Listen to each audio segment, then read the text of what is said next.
Hi, I'm Janeane. This is KUCI 88.9 FM in Irvine, and this is Get the Funk Out.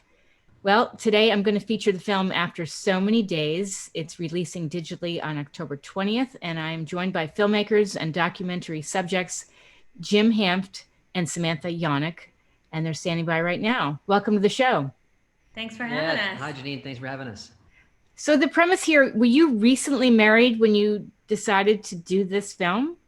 Yes, we were recently married. I think it was about 4 months before we got married. 4 months before we decided to do it. We made the decision probably 2 months before we decided to do it. So not a whole lot of time to plan. What a challenge for a newly married couple. Yeah.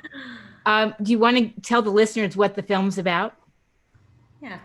Yeah, we've been a band for almost 10 years when we started this project, and we were just kind of in a rut and frustrated. And we live in Los Angeles, and pursuing anything in Los Angeles, it's knocking on a lot of doors that will never open, and it's Right. becoming very frustrating. And as a band that had been touring, there were people all around the world, as far as Sweden and all throughout the U.S., that were supporters and champions of our music. And we decided, let's do a project where we go and we play one show every day for a year, and phone up everybody who's ever been a supporter of the band, and it's going to snowball. It's going to become the greatest tour ever. And The greatest tour. yeah, and if you see the film, there are moments of mini House. snowballs and Yeah, exactly. and unraveling, and but that's sort of that's what the film is about. Yeah. It's amazing. Were there challenges in your marriage during this filmmaking? Oh yeah. I would say there were sometimes daily challenges, but I think when you know somebody so well, there's always an expectation, and there's you're hoping somebody meets that expectation, and you're also with the other person all day, every day, and you have this project together that you care so much about, and that can be challenging sometimes. But what's really cool is usually playing the show or coming to the music was always something that brought us back together. That's amazing. Yeah, so that and we really heavily relied on that, because some days would just be like, what are we doing? How are we still doing this? Right. We're 200 days in, and then we'd go play a show for some random stranger on the street, and we would feel like on top of the world. So that was a cool thing. Was it also healing for you? Like you could have a bad day together where you were butting heads, but then you would perform and you'd feel more connected? Every single time. I mean, it was very, and actually the truth is the worst days on the tour were probably days where both of us didn't show up fully to a show, Mm-hmm. and we were feeling really down and miserable about it or something. But more often than not, it was the music. And that, I think it helps because we were a band before we were ever in a relationship. So I know how important music and creativity and is to Sam, and she knows what it is to me. Yeah. And because we have that with each other, we're constantly trying to get ourselves to that place and also get the other person to that place, and I think that connects us. And how did you meet?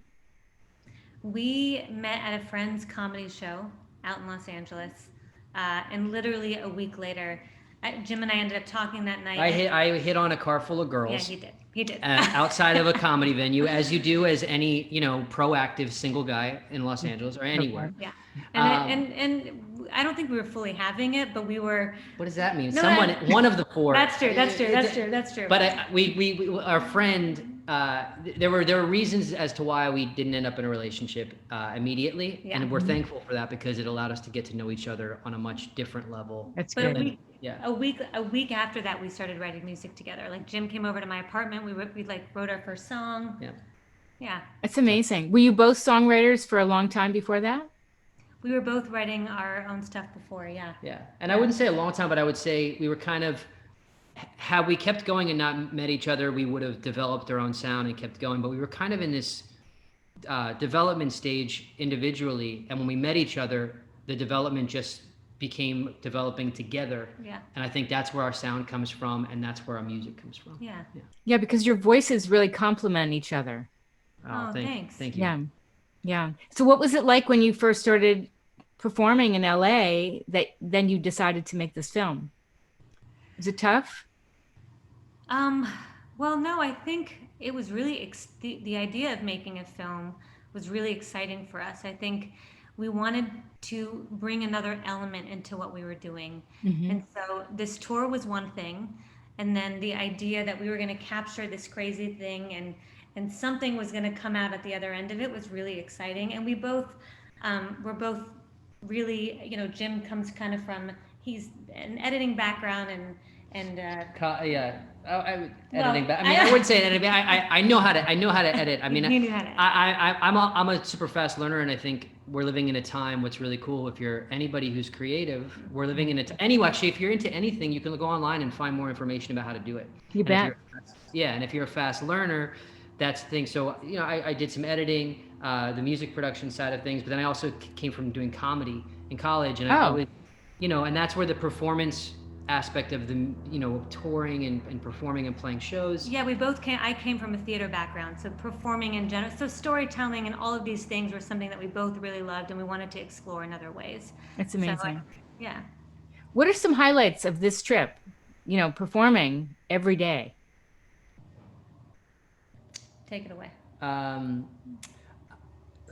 Take it away. They just throw it. Usually I get to, Sam can answer, and while she's answering, I can think. I know. And listen. Like a funny moment, like a really funny, unexpected, you know. There's, I think so many. the only reason I'm pausing is because there's what's crazy about doing something every day for a year. It's just generating memories and stories every single day. Something crazy or weird is happening. Go ahead. I know a good one. It's so random, but I think we were in Portland or Seattle, and we were looking for a show, and we didn't have a show that day, and I think you're gonna have to help me with this. Let me story. help you. Yeah. It's really weird you said that, because oddly enough, that's where my brain went. I had a feeling.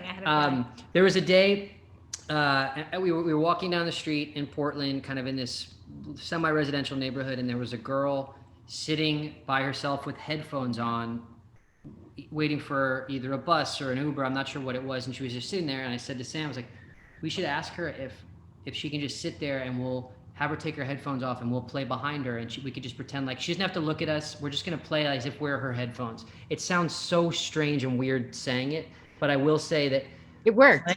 It worked, but it also brought me, and I'm sure you too, but it brought me closer to understanding what music is for people and the music we make for people is. You know, we're so used to performing and having people clap, and then after you meet people or that kind of thing, but getting to sort of experience that intimate moment for her when she's just sitting there listening to music and, you know, watching the cars go by, a motorcycle, she's just in her own moment, and that was a really cool thing to witness or just be a part of. That's amazing. What were some challenges making this film?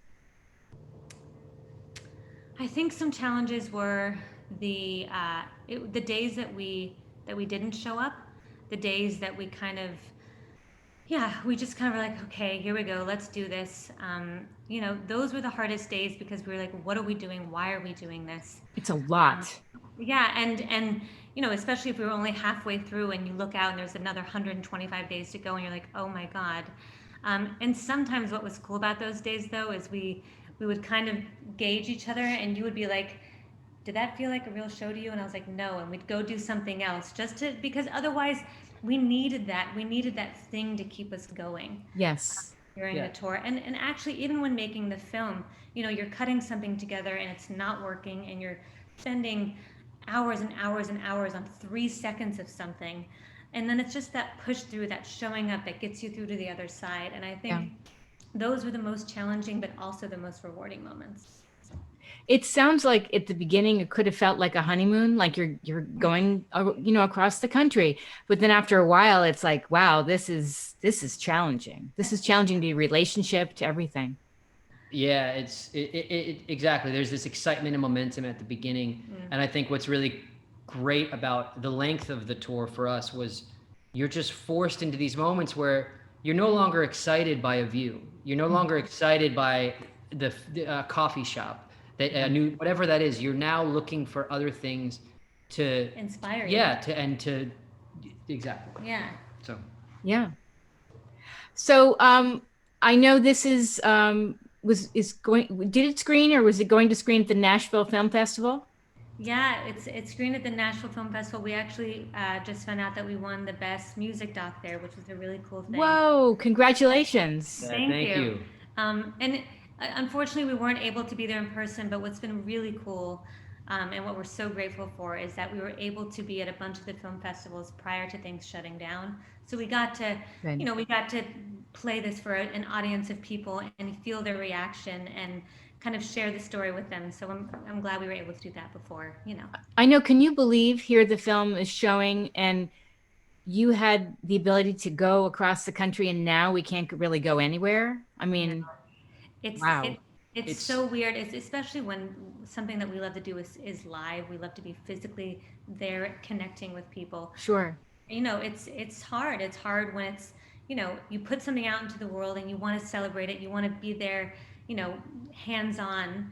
But I think there's positives yeah. on both ends. And there's a lesson, there's just a lesson to be learned now, in that you're not making something for the applause. You're not making something for the party or the premiere. You're making something for people to enjoy and people to experience on their own. So I think Sure. now that's a really weird thing that I'm sitting here, we're having this conversation with you, and the beginning of our tour, we literally sat at this kitchen table getting ready to do the tour and planning it and doing it. And here we are years later, the film is coming out and we're right here.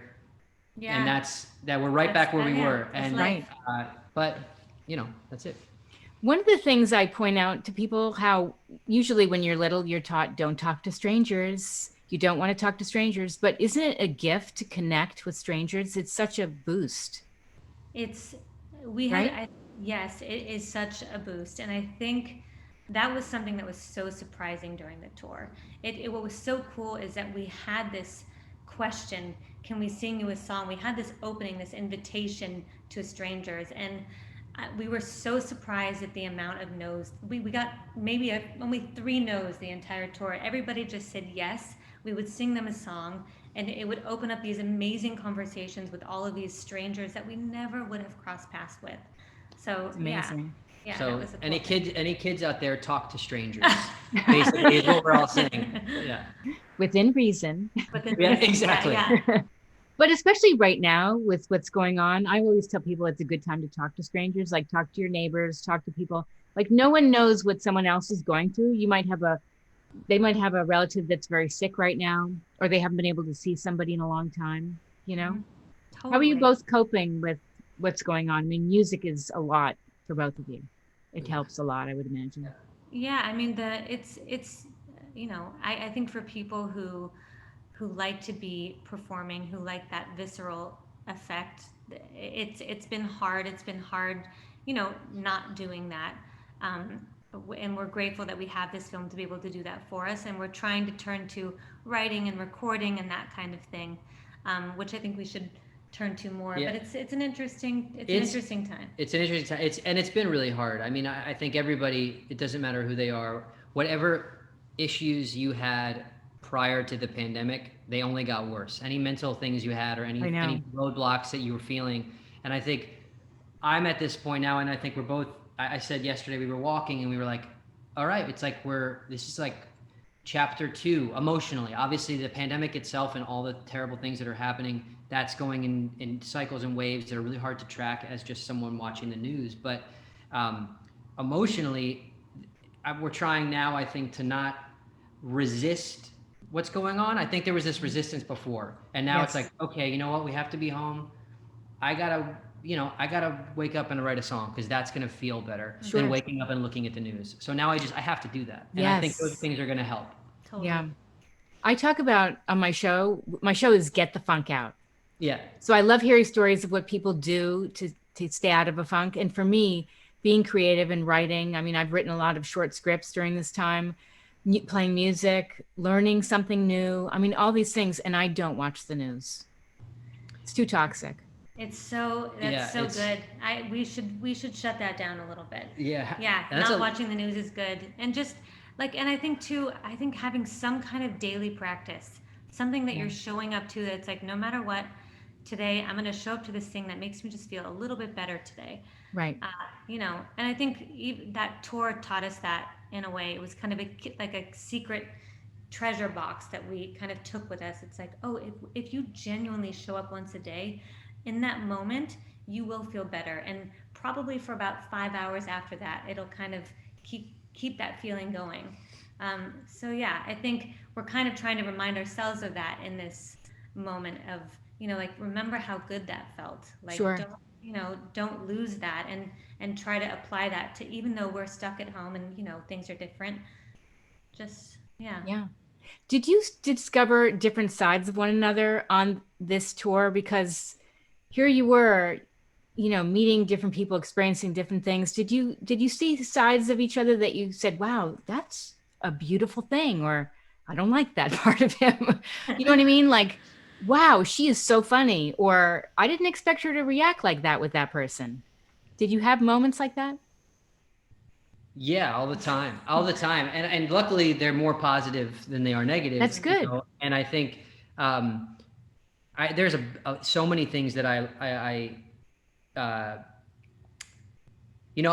think there's just, Sam is an extremely empathetic person by default, but watching that bleed into these interactions we were having with people we were meeting regularly, and just seeing how, if it was just me walking in there, I'd play a song, we'd chat a little bit, and we'd be gone. Right. But here we go and play a song, and then all of a sudden, an hour and a half later, Sam is just like texting this person, and they're giving each other advice about things.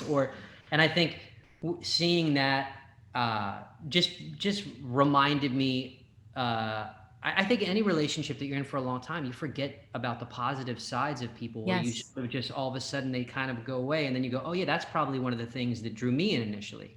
Yes. Because she's some empathetic witch. She knows how to, He means that in a positive I mean way. that in a positive way. You could just hear this later. Did you have to call me a witch? Yeah, right. Yeah. First of all, empathetic witch. I want to be clear. I like witches, so I'm Okay, okay. With good. Yeah, he knows that. Yeah. So that's like on the emotional level, and then just on the technical side or the creative side, watching, you would expect, based on our experience prior, that I would be the one technically that, like, I'm good with the camera, I'm good with all this stuff, and it's like, that's not true. Like, by the end of the tour, Sam was the one. It was like every shot we were editing, like, there were so many moments where it's just like, who filmed? Oh, Sam filmed that, or like that was filmed by. It's like there were certain things, and again, I think maybe you could talk more about that, but I think you probably found that in yourself, like, whoa, I enjoy this thing, and it's something that Well, no, you weren't expecting.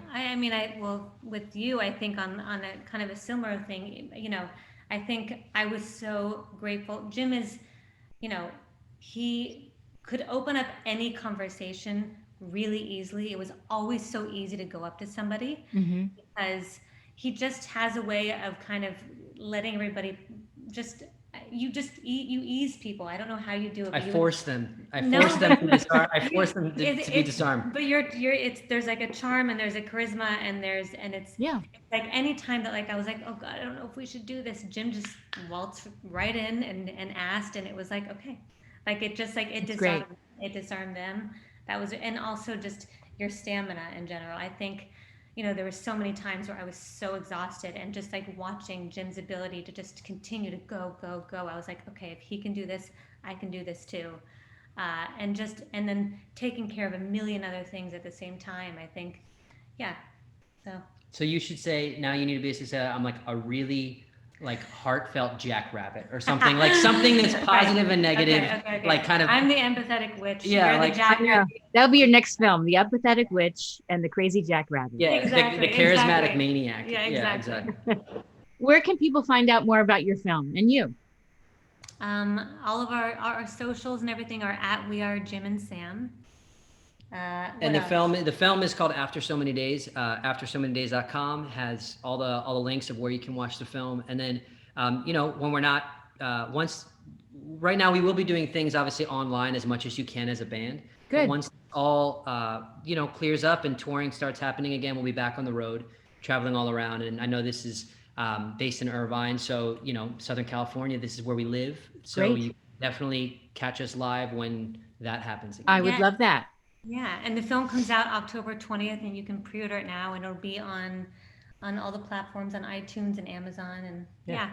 Perfect. Fantastic. And I put all the info on my show blog, which is getthefunkoutshow.kuci.org. I really enjoyed this. Thank you so much. Thank you so much for having us. Us too, and thank you so much for doing a show like this. That people need to be reminded to get the funk out. So They thank do. you so much for doing what you do. Absolutely. Thanks so much. Congratulations. Uh, Huge accomplishment. Thank you. you.